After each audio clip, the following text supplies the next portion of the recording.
Next question for you, Phil, also from a resident. Why does the city conduct property reassessments more often than required? That is the case. There's a complicated formula as to when property values need to be reassessed. I'm not going to go into the details here. This last go-around was done under Mayor Paul Craig. This was voted on. The contract was signed. I was in favor of this because I have lakefront property and my neighbor's house sold for 70%, that's 70% more than the assessed valuation. Had I not done that, I could have been accused of feathering my own nest. So when the reassessment happened, my house went up 70%, my taxes did accordingly. So that's why we do it, that's why we've done it. It will be reviewed again to see if it makes sense. I hear a lot of people say property values have gone down. We'll need to take a look at that because the only way to have the taxes or the valuation go down is do the reassessment. Mr. Lang was fortunate enough to sell a lot of his property for $20 million. May you live and be well.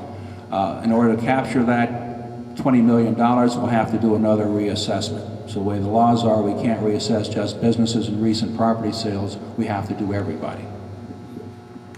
All right, thank you. Mr. McAleer, your response? I think it's important to not only go by state statute. In this state statute says when you fall below 90% equalized value, you're supposed to reassess. But I think it's incumbent upon the Common Council and the mayor to look at the conditions. And I had this conversation with Phil a year ago last October, prior to those 7 reassessment. And I said, if you look at the market conditions right now, housing is flat, it's in a bubble, and it's probably going to dip down, in 07. And I said, you need to be flexible and you need to think about maybe putting the reassessment off for a year. And Phil answered me with kind of a answer that this is the way it's got to be every 3 years. And I think that's wrong. I think that you need to read the market. You need to look at the circumstances. And frankly, if you do it I think it's around $125,000 to do a reassessment. So if you do it every 3 years, then in 12 years, you're spending 4 times that, but if you do it every 4 years, you're saving 1. All right, thank you. Next question goes to you, Mr. McAleer. How important do you feel it is to stick to the city's master plan, and what are your thoughts on further development in the city? I think the master plan is a very good document that we voted on in 1991. It's had some amendments over the years. My main issue with the master plan has to do with the density that's shown on all the agricultural land that is yet to be developed. And the majority of that density is 2-acre rural estate. And when I talk about, I believe in the master plan, that's the main issue that I believe in. There can be changes to the master plan. I think sometimes my comments are misunderstood. But in order to make changes to the master plan, it needs to come from a groundswell of political support. It shouldn't just come because somebody says, geez, I think this would be a good idea, and then you kind of do it behind, I won't say closed doors, but maybe without the benefit of a public hearing.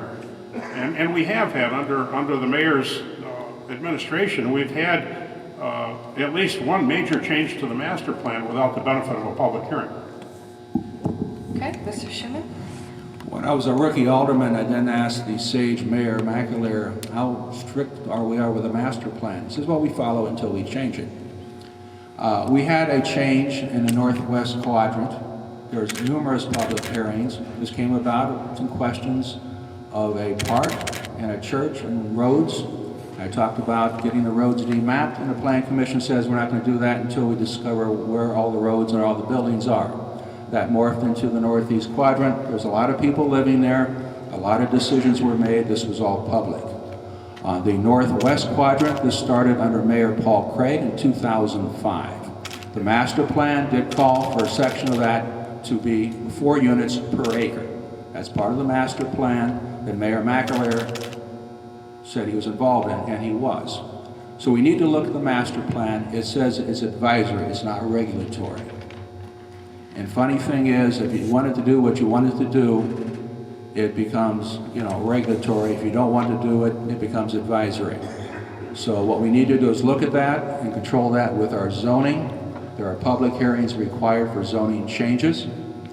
The master plan is controlled by the Plan Commission. These are all noticed items. So there is a lot of control involved with this, and usually if you don't like what happens, then you say, well, it's done in secret. That's not the kind of mayor I am.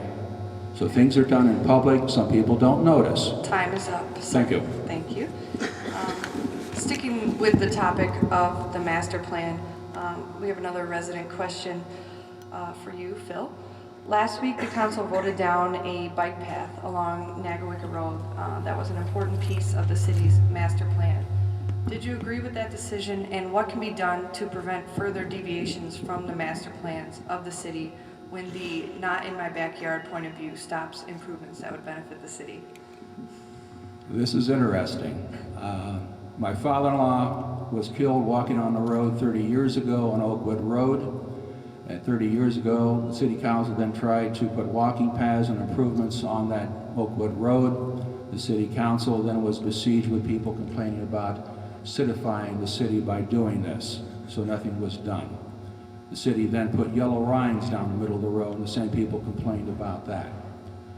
The comprehensive plan did call for things being done to improve the road and the safeties. I talked to the Alderwoman, Beth Leonard, about traffic calming measures that could be put in place to slow the speed down. She ignored that. How do you change this? You have people talk to your elder people and try to get them to support the way you want it to be done. Thank you. Mr. McAleer, you have 90 seconds to respond.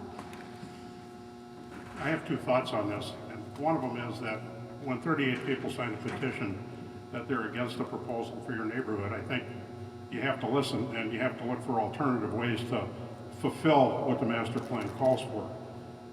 And the other thought is that the 0.8 of a mile that was proposed to have a 4-foot wide strip on each side of that road, I think there's a question about whether that would have made the road safer or not. I think in a way it may have made people feel safer, but it may have been an attractive nuisance for little kids, and it may have been a false sense of security. So I agree wholeheartedly with the Common Council and the action they took.